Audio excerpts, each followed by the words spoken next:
साबिक वज़ीर-ए-आज़म राजीव गांधी के हवाले से बड़ी खबर आपको बता दें। साबिक वज़ीर-ए-आज़म राजीव गांधी के कातिल रिहा होंगे। कसूरवार नलिनी पी रविचंद्रन की रिहाई के हुक्म दिए गए हैं। सुप्रीम कोर्ट ने दोनों की रिहाई के हुक्म दे दिए हैं। सुप्रीम कोर्ट ने 6 कसूरवारों की रिहाई का हुक्म दिया है। तो आपको बताते चले, राजीव गांधी के असैसिनेशन के जुर्म में उम्र कैद की सजा काट रहे मुजरिमों की रिहाई होगी।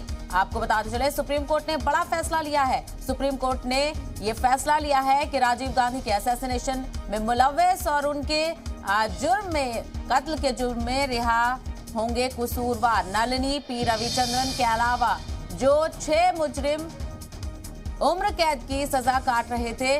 अच्छे कंडक्ट की वजह से सुप्रीम कोर्ट ने फैसला किया है कि उन सभी को रिहा किया जाए। सुप्रीम कोर्ट ने 6 कसूरवारों की रिहाई के हुक्म दिए। इसके अलावा इस मामले में जो दोषी हैं उनकी खराब तबीयत का भी हवाला दिया गया। तो ये जो बाकी फैक्टर्स थे वो भी इन मामले में दोषियों के पक्ष में गए। और सबसे बड़ी बात ये थी कि स्टेट कैबिनेट की तरफ से सिफारिश भेजी जा चुकी थी कि इनकी रिहाई होनी चाहिए थी, जिस पर गवर्नर फैसला नहीं ले रहे थे।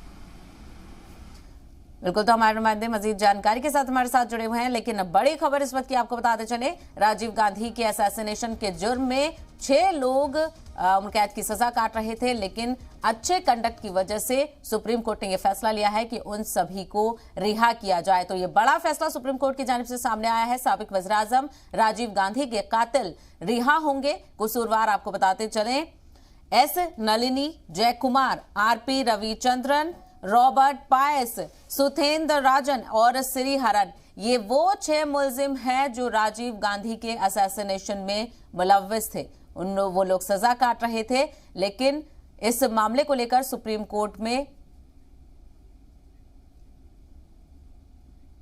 कार्रवाई चल रही थी। अब आपको बताते चले, सुप्रीम कोर्ट ने बड़ा फैसला लिया है और इन 6 के 6 मुलजिमों को रिहा करने का हुक्म दिया है। सुप्रीम कोर्ट ने 6 कसूरवारों की रिहाई का हुक्म दे दिया है। तो इस वक्त की सबसे बड़ी खबर,